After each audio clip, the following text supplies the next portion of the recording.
As always, in the week leading up to IAE, we get an early look at some of the things that CIG are planning for the event through the PTU patch, and in this case I'm going to be taking a look at the new large RSI ship, currently thought to be called the Galaxy. Now the Galaxy is a very large ship. It's a sub-capital, being 115 metres long, 60 metres wide and 20 metres tall. To put that into comparison, there's a hammerhead. If you've seen a hammerhead, that gives you an idea. If you haven't seen a hammerhead, go to Lawville in Hurston and go to the ship sales place. They've got one on the landing pad right there that you can walk around in and take a look at. So, it's a big ship. Now, I'm going to be comparing this to the Carrack quite a lot, and it will make sense as I go on here. I would have used the Carrack for that comparison. I do apologise. I had some issues getting it imported, so that's why I didn't use it here.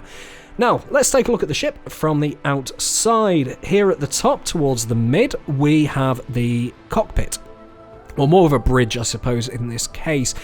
Offers great upwards, sideways and forwards visibility, although landing it is going to be a bit of a bitch. There are some speculations along the top here that there will be some sort of hangar. There are a couple of places such as here and potentially here as well that a hangar would fit. Now, if this is if it is going to be a hangar, it's going to be an extra small, which is what the Carrack has. So you could maybe fit like a Pisces or a P-52 in there. Don't expect to be carrying like an Aurora or something like that. Moving back towards the back of the ship, we have 4 rather large thrusters and a big square back. I'm going to come on to that later. And, oh, lost it. There we go. We take a look at the underside. Along the underside, moving from the back forwards, we have what looks to be a cargo ramp, a pretty big cargo ramp. Now, based on the leaks by default, this only has 32 SCU of cargo.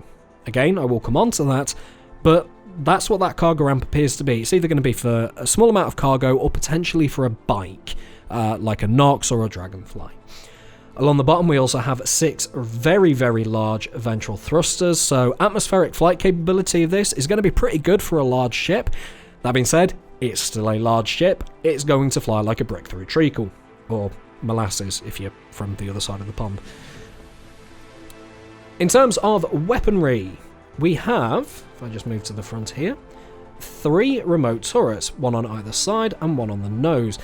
Now, depending on how much these can pivot, this is going to have actually some really good coverage, especially in the up, down, left, right, and forward. I've lost it again. And forward firing arcs.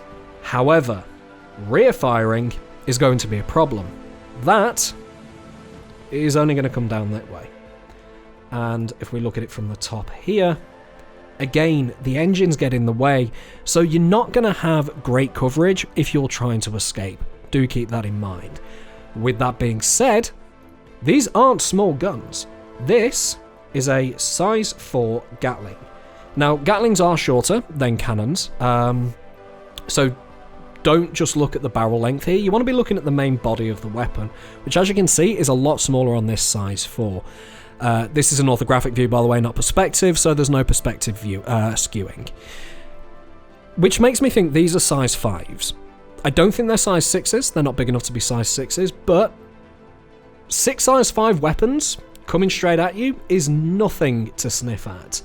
And obviously this ship will of course come with a plethora of missiles, although I'm yet to figure out exactly where those missiles would be. Now, I did say I was going to come onto that blocky bit towards the rear, so if I just grab this aft section here, you may have noticed on the left-hand side here, this ship is in the game files as mid-modular. And that's because this ship is completely modular. Now, side note, it says mid-modular, which makes me think there's a smaller modular ship, which might just be the Tally, and a bigger modular ship, which might just be the Endeavour. Who knows? So this is what appears to be the modular section of the ship. And you can see it takes up a pretty large amount. It's about 1/3 of the ship, actually. It's taken up by this modular section. We can see we've got 2 corridors here to get in and out, which would suggest this is a 3-tier ship, much in the same way as the Carrack. Now, thanks to the SC Leaks Discord, we know of potentially 3 modules that this ship can have. The first is a cargo module, which is slated to have 512 SCU of cargo, which would explain why it's only got 32 normally.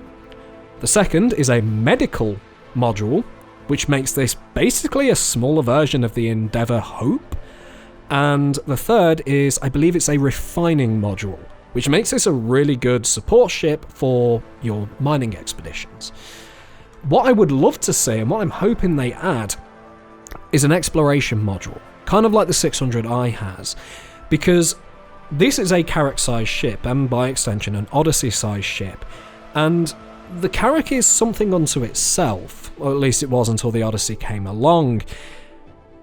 We don't have anything else in that space. We don't have anything from RSI or Crusader or anything like that.